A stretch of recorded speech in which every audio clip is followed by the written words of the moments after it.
pode ficar aí.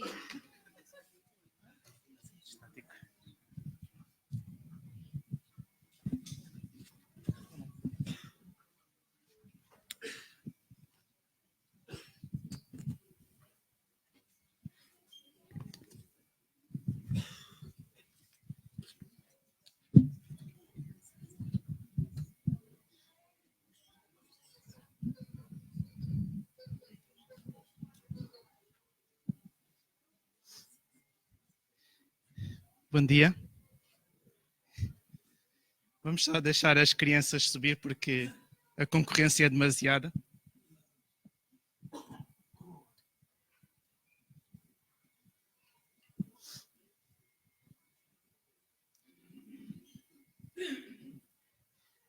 Eu não sei qual a vossa opinião, mas muitos acham que os cristãos vivem como uma espécie de primatas no que se trata às suas crenças sobre sexo. Quem acredita que ainda hoje se deve casar virgem? Como é que as pessoas que acreditam nisto sabem que são compatíveis, sexualmente falando, com o seu futuro parceiro ou com a sua futura parceira? Por que é que eu não posso assistir a pornografia? Será que eu estou a prejudicar alguém a assistir a filmes ou vídeos sobre sexo? As pessoas hoje em dia acreditam que limitar a nossa sexualidade é condicionar a nossa liberdade. Por outro lado,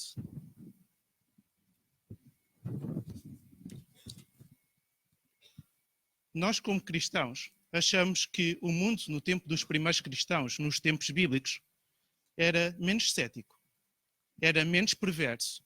E por isso a mensagem cristã fazia muito mais sentido naquela altura do que faz nos dias de hoje. Mas se nós formos olhar um pouquinho mais de perto, se formos estudar um pouco mais, percebemos que não era bem assim. Em Roma, por altura do Império Romano, as mulheres casavam-se para se divorciar e divorciavam-se para se casar. Um historiador romano cita o exemplo de uma mulher que teve 8 maridos em 5 anos. Acerca de Atenas, na Grécia Antiga, Demóstenes, não o nosso Demóstenes, mas um outro Demóstenes, escreveu o seguinte: temos prostitutas para o prazer, empregadas para as necessidades diárias do corpo e a esposa para procriar filhos e cuidar fielmente das nossas casas. Ou seja, enquanto o homem assumisse a sua responsabilidade de cuidar da sua casa, não havia qualquer problema em manter relacionamentos fora do seu casamento. Então, o apóstolo Paulo vai redigir este texto bíblico que vamos ler a seguir para homens e mulheres que viviam numa sociedade assim.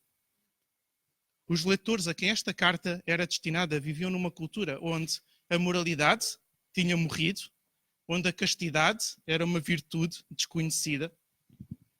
E estes cristãos, tal como nós, encontravam-se num contexto que diariamente procurava exercer uma influência sobre eles. Tal como a nossa sociedade procurava que todas as pessoas pensassem de uma certa forma. E não havia como fugir desta realidade. Eles tinham que viver numa sociedade assim, tinham que educar os seus filhos numa cultura que achava que limitar a sexualidade é condicionar a nossa liberdade. E estes homens e mulheres para quem Paulo vai escrever eram cristãos há pouquíssimo tempo. E certamente era difícil para eles esquecerem-se dos hábitos, do estilo de vida com o qual estiveram envolvidos durante toda a sua existência e que para eles tinha sido tão natural como a sua sede.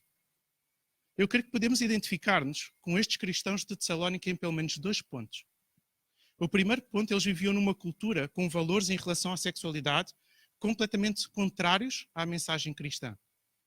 E o segundo aspecto é que antes de se tornarem cristãos, eles viam e viveram desta forma e achavam isto completamente natural. Vamos abrir em 1 Tessalonicenses, no capítulo 4, e vamos ler do versículo 1 até ao versículo 8. 1 Tessalonicenses é uma das cartas escritas pelo apóstolo Paulo a esta igreja de Tessalónica. Capítulo 4, para aqueles que estão a ler a Bíblia em papel, é o número grande. E agora os números mais pequenos, do 1 até ao 8.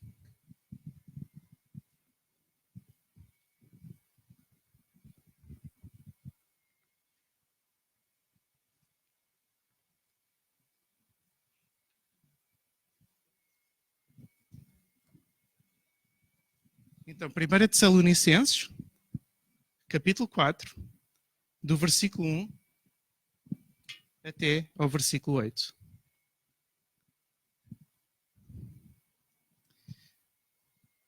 Enfim, irmãos, já receberam de nós orientações sobre o caminho que devem seguir para agradarem a Deus. Pedimos vivamente em nome do Senhor Jesus que continuem por esse caminho que têm feito até aqui para progredirem cada vez mais. Lembram-se das orientações que demos da parte do Senhor Jesus, a vontade de Deus a vosso respeito, que vivam em santidade, afastados da imoralidade. Que cada um saiba usar com dignidade e honra o seu próprio corpo. Não se deixem levar pelos maus desejos, como fazem aqueles que não reconhecem Deus. Neste ponto, ninguém deve fazer mal ao seu irmão nem prejudicá-lo. Como já vos tínhamos dito e avisado, o Senhor castiga duramente todos esses pecados. Pois Deus não vos chamou para a imoralidade, mas para vivermos em santidade.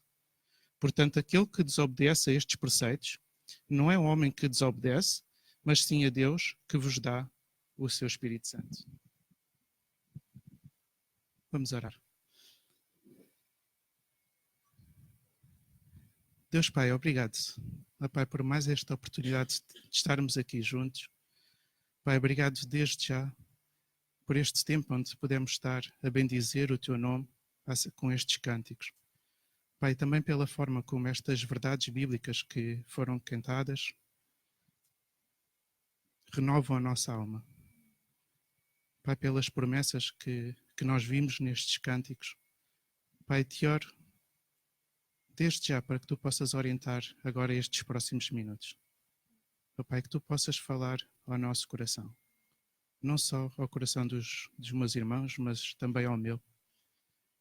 Pai, que este possa ser um tempo onde realmente Tu estejas no controle.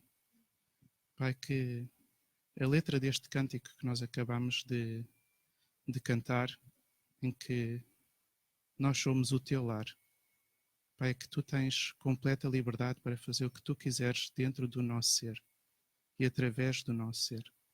Que isto realmente seja uma verdade. Pai, que este possa ser um tempo onde possamos olhar para dentro de nós.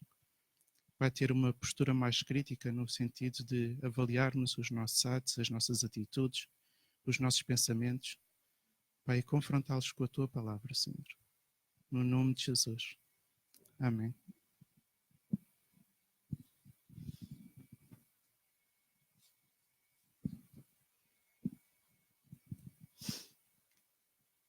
Deus não olha para o sexo como algo vergonhoso e repugnante. Nós crescemos com a ideia de que para sermos santos, para cumprirmos a vontade de Deus, para agradarmos a Deus, nós temos que abdicar de toda a espécie de prazer. Mas não é isto que a Bíblia afirma. Se assim fosse, não existia um livro inteiro da Bíblia a enaltecer o amor entre duas pessoas, a descrever o desejo de uma pela outra. Cantares de Salomão, o livro que eu estou a falar, é precisamente uma advertência de que Deus não considera o físico, o material, inferior àquilo que é espiritual e que nós consideramos religioso.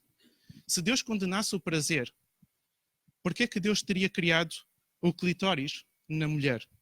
Um órgão cuja única finalidade é garantir o prazer feminino. Então Deus não se opõe ao prazer, simplesmente coloca limites na nossa sexualidade para que nós possamos desfrutar do sexo com liberdade. Todos nós consideramos a água como algo bom. Vemos uma piscina e desejamos mergulhar nessa mesma piscina. Olhamos para um rio e imaginamos uma praia fluvial. No entanto, vemos uma cheia, um rio que transborda, um tsunami, e todos nós consideramos isso uma calamidade. O que é que mudou? É água na mesma.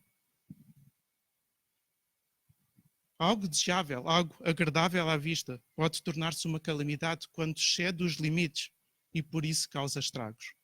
Por esta razão, colocar limites na nossa sexualidade não é um condicionamento à nossa liberdade, é exatamente o contrário. Os limites existem para nós desfrutarmos do sexo como pessoas verdadeiramente livres e não como algo escravizante que causa estragos em nós mesmos, no nosso próximo e no nosso relacionamento com Deus.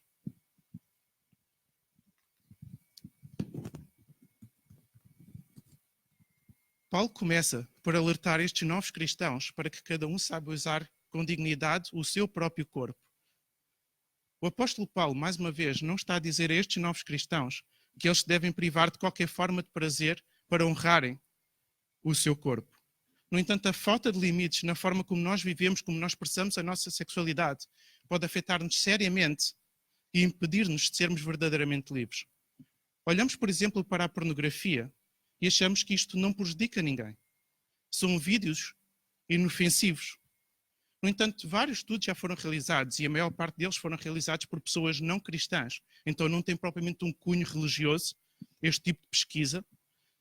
Mas alguns pesquisadores acreditam que a pornografia pode produzir uma espécie de dependência igual ou até superior à cocaína. Mas a nossa mente, ao ouvir ou ao ler este tipo de estudos, pensa logo que isto é um exagero. Primeiramente, eu não sou um viciado por ver uns vídeos. Em segundo lugar, todos os meus amigos assistem pornografia e ninguém se tornou um pornodependente. Olhamos para relatos de viciados em pornografia e não nos identificamos com os seus testemunhos. Viciados em pornografia relatam que este hábito os deixava preguiçosos, os deixava depressivos, não tinham vontade de se relacionar com outras pessoas. Mas o facto de ainda não termos chegado a este ponto não quer dizer que ele seja mentira. Nós precisamos saber o que é que a pornografia provoca no nosso cérebro para evitarmos esse tipo de caminho. Uma pesquisa neurológica revelou que o efeito da pornografia na internet sobre o cérebro humano é tão viciante, ou mais viciante, que a cocaína e a heroína. A cocaína, ela é considerada um estimulante que aumenta os efeitos de dopamina no nosso cérebro. E a dopamina, este é o principal neurotransmissor que as substâncias mais viciantes libertam quando nós estamos a assistir ou em contacto com elas. A cocaína causa uma espécie de despertar no nosso cérebro, uma sensação que nós estamos em alta, e ela cria também o desejo por repetir aquela experiência. Ao contrário, a heroína tem um efeito relaxante porque é preparada com ópio. O problema da pornografia é que ela provoca ambas as sensações. Ela tem este efeito de despertar por causa da dopamina que é libertada no nosso cérebro. O nosso cérebro não consegue distinguir a realidade da ficção neste campo. E como ela normalmente está associada à masturbação, ela tem este efeito relaxante.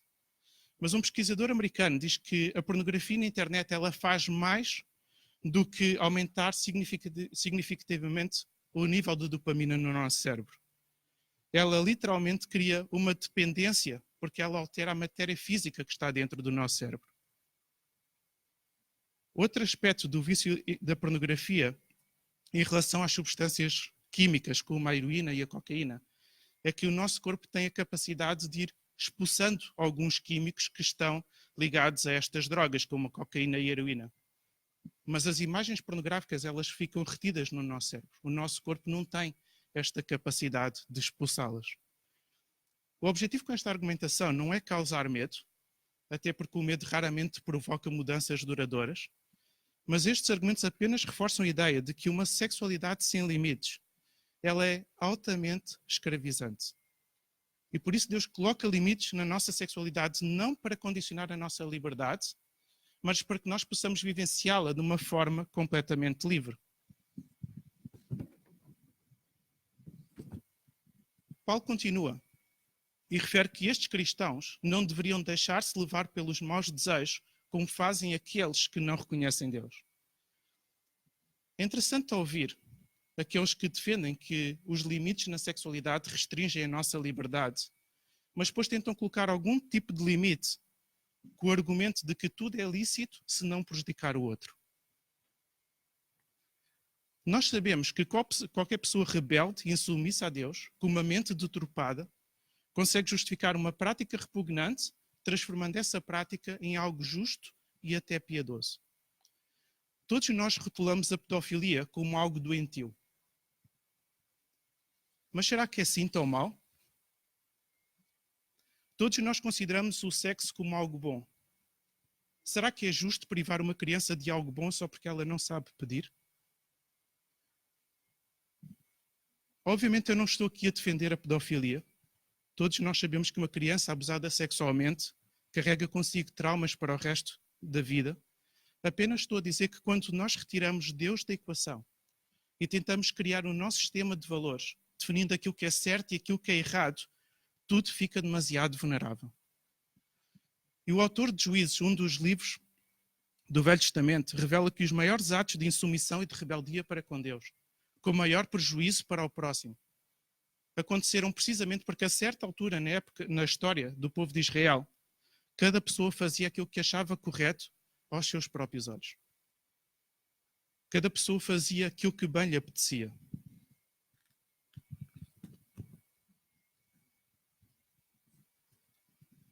O apóstolo Paulo apresenta de uma forma bastante explícita que não são os outros que definem o nosso comportamento. Não são os outros que definem o que é moral.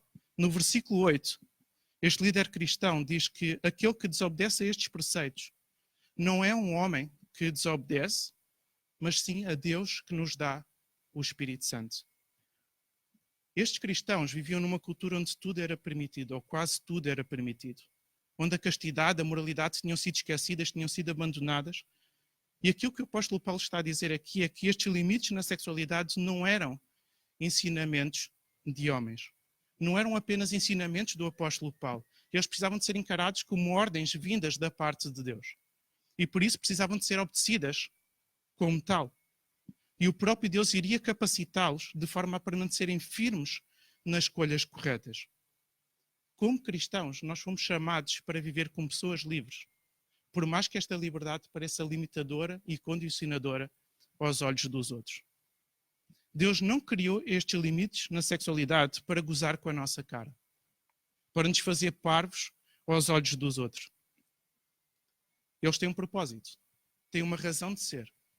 Eles trazem verdadeira liberdade e nós, como cristãos, fomos chamados para desfrutar dessa mesma liberdade. O outro lado da moeda é que a desobediência a estes limites colocados pelo próprio Deus tem consequências. E o nosso texto bíblico é bastante categórico quando diz que Deus castiga duramente esta desobediência. E muitas vezes este castigo vem na forma de consequências, pelas nossas atitudes e pelas nossas ações.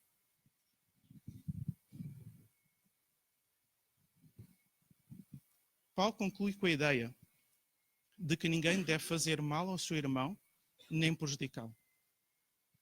Eu não creio que fosse a intenção de Paulo encaixar este versículo no contexto da imoralidade sexual, mas certamente não é nenhuma heresia, porque nós sabemos que uma sexualidade sem limites, ela também prejudica o outro. Paulo diz, na sua carta escrita aos cristãos em Roma, que algo que motiva uma sexualidade sem limites é o facto de nós termos rejeitado o Criador da sexualidade e começarmos a achar que nós criamos o nosso próprio sistema de valores, onde nós definimos o que é certo e o que é errado, onde basicamente nós nos tornamos deuses de nós mesmos. Uma sexualidade sem limites, ela não sabe esperar.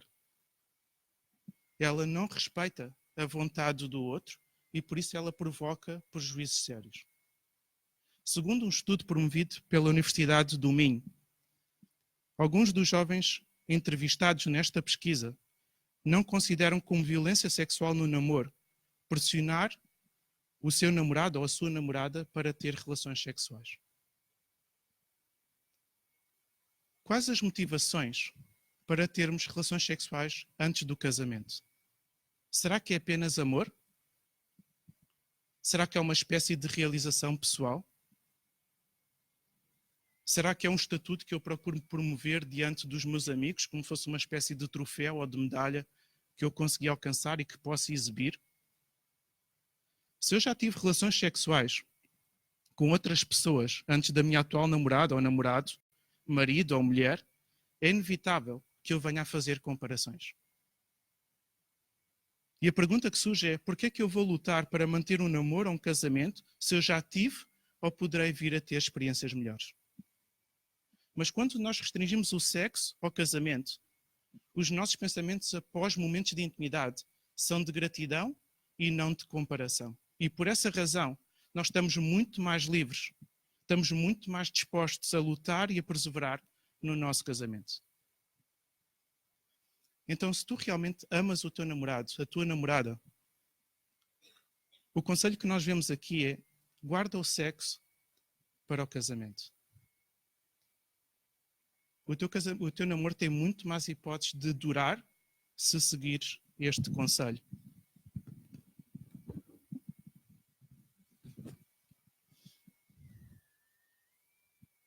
No entanto, poderá vir a pergunta: mas o meu namorado, a minha namorada está a pressionar-me para ter relações e se eu não ceder, ele vai terminar o namoro comigo.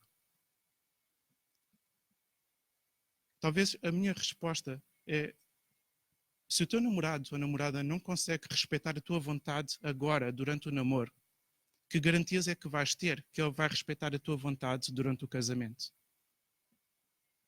Quando nós olhamos o sexo numa perspectiva egocêntrica, o objetivo passa apenas e unicamente pela satisfação pessoal. O nosso parceiro está ali porque tem que estar ali alguém. Ele é desconsiderado, ele é usado, não existe gratidão a Deus pelo nosso cônjuge, existe apenas um alívio por termos cumprido aquilo que era uma necessidade. E a pornografia é talvez um dos poentes de uma sexualidade egocêntrica que traz malefícios enormes para o nosso casamento. Um professor de uma universidade de Nova Iorque disse que quando a maior parte do nosso tempo é passado a assistir a conteúdos pornográficos e utilizarmos esses mesmos conteúdos para a masturbação, é provável que a pessoa se torne menos interessada nos encontros sexuais no mundo real. Então, na tentativa de nós nos satisfazermos de forma egoísta, corremos o sério risco de privar o nosso cônjuge de algo que Deus preparou para ser desfrutado no seio do casamento, pelos dois e para os dois. Um biólogo de uma universidade americana disse que de 2 a 6 meses longe da pornografia impactam positivamente a vida social, a vida afetiva e, sobretudo, a vida sexual.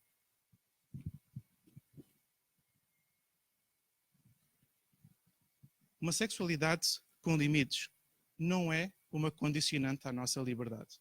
Os cristãos de Tessalónica viviam numa sociedade onde a moralidade tinha morrido, onde homens e mulheres podiam expressar a sua sexualidade livremente, sem qualquer tipo de amarras. Mas nesta tentativa de serem verdadeiramente livres, homens e mulheres agora estavam presos a uma sexualidade altamente escravizante, que os prejudicava a si mesmos e que prejudicava o seu próximo. E este tipo de sexualidade é tão escravizante que ela cega-nos para o mal que nós estamos a fazer. A minha pergunta é: se viver obrigado a satisfazer-me a mim mesmo, não olhando os meios para justificar os fins, cego para o mal que eu estou a fazer a mim mesmo e ao próximo, não é uma forma de escravatura? O que é escravatura? Paulo escreve a estes novos cristãos e apresenta-lhes um roteiro para uma verdadeira liberdade, onde coloca limites saudáveis para a nossa sexualidade, levando em conta nós próprios, o nosso relacionamento com Deus e o nosso próximo.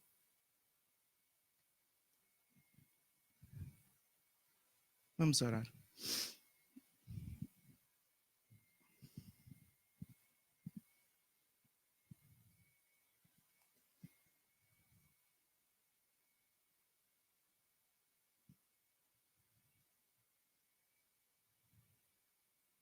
Deus Pai, quero-te pedir para que tu possas trabalhar na nossa mente. Pai, sabemos que temas como estes são tão contra a natura. Porque todos os dias nós somos cheios de informação, de entretenimento, que claramente são opostos àquilo que nós acabamos de ouvir. Pai, muitas vezes a nossa mente, como cristãos, já está muito mais moldada àquilo que os pregadores da nossa sociedade dizem e falam do que aquilo que a tua palavra diz. Pai, por isso eu quero te pedir, Senhor, para que nestes próximos segundos, onde vamos ter um tempo de silêncio, tu possas mostrar a cada um de nós a forma como nós temos vivido a nossa sexualidade. Se é uma sexualidade à volta de nós mesmos, onde a única pessoa que interessa no relacionamento sou eu mesmo, ou se nós temos expressado a nossa sexualidade em forma de gratidão pelo homem ou pela mulher que tu nos deste.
Da tua palavra temos também a promessa de que tu és um Deus que atua, que transforma,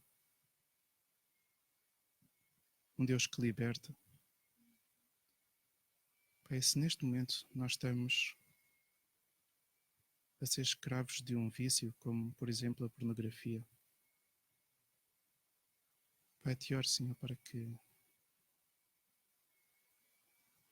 tu possas trazer verdadeira libertação, Senhor. Pai, te oro, Senhor, para que os nossos corações também possam desejar o mesmo, possam estar sintonizados com a tua palavra. Pai, ajuda-nos a não viver como escravos de uma sexualidade doentia, mas a vivermos como seres verdadeiramente livres. Esta foi a razão pela qual tu nos chamaste. Amém.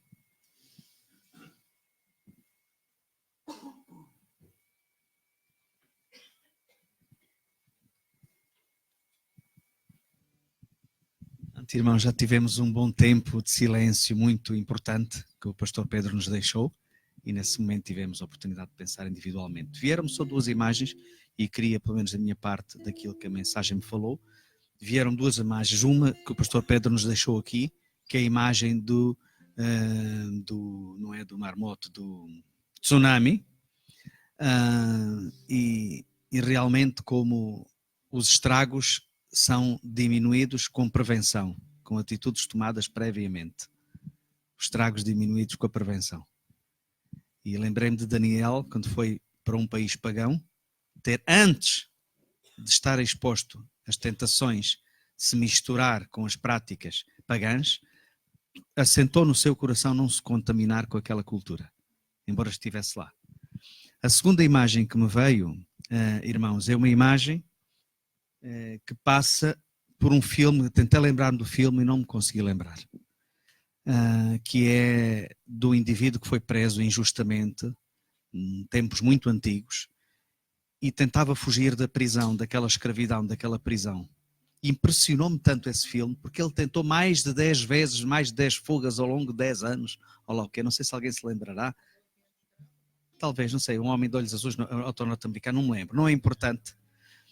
E portanto, e isto lembrou-me, muitas vezes pode haver no nosso meio irmãos ou irmãs, pessoas, amigos, que podem já estar profundamente afetados por essa escravidão no campo do excesso na área do sexo. Se for o caso, um dia de cada vez, expondo diante de Deus na graça e no poder do Senhor e eventualmente pedindo ajuda, mas continuo a tentar a saída ao longo da vida, sempre agradecendo a graça e o poder de Deus.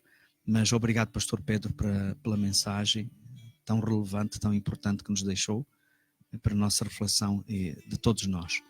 Então, o Senhor nos abençoe e nos dê realmente esta confiança de que se o Filho de Deus nos libertar, verdadeiramente seremos livres. O Senhor nos abençoe. Amém.